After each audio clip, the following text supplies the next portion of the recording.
கர்த்தருடைய பரிசுத்த நாமத்துக்கு உண்டாவது. திங்கட்கிழமை காலையிலே உங்களை சந்திப்பதில் மிகுந்த சந்தோஷம். இந்த நாளுடைய ஆசீர்வாதத்துக்கு ஒரு வேத பகுதி வாசிப்போம். அது ஆதியாகமம் 25ஆம் அதிகாரம் 5ஆம் வசனம் வாசிக்கிறேன். ஆபிரகாம் தனக்கு உண்டான யாவையும் ஈசாக்குக்கு கொடுத்தான். அல்லேலூயா.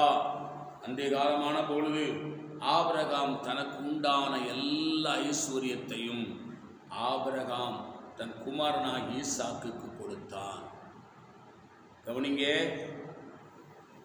ஆபிரகாம் சொல்கிறபடி ஈசாக்கு கேட்டான்.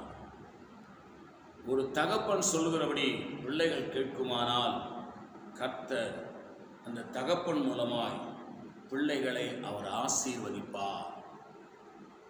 வேதம் சொல்லுகிற நல்லவன் தன் பிள்ளைகளுக்கு சேர்த்து வைத்து போகிறான், பொல்லாதவனோ உபத்திரவத்தையும் கடனையும் பிரச்சனையும் சேர்த்து வைத்து போகிறான். நல்லவன் தன் பிள்ளைகளுக்காக எதையாவது சேர்த்து வைப்பான். பொல்லாதவன் கடனும் பிரச்சனையும் கஷ்டத்தையும் நெருக்கத்தையும் சேர்த்து வைப்பான். ஆனால் இங்கே வசனம் சொல்லுது, ஆபிரகாம் அந்திய காலத்தில் தன் குமாரனாகிய ஈசாக்குக்கு எல்லாவற்றையும் கொடுத்தான். தனக்குண்டான யாவையும் கொடுத்தான்.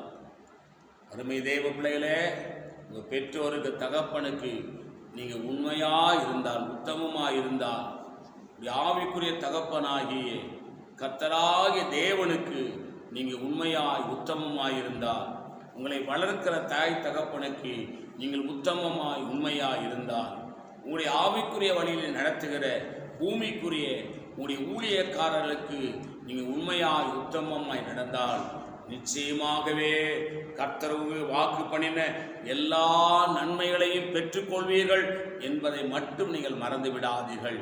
கர்த்தர் உங்களை ஆசீர்வதிப்பாராக. நான் உங்களுக்காக ஜெபிக்கிறேன். பரிசுத்த பிதாவே, எங்களோடு நீ பேசின இந்த நல்ல வார்த்தைகளுக்கு ஸ்தோத்திரம். இந்த வார்த்தையின் விட எங்களை ஆசீர்வதி.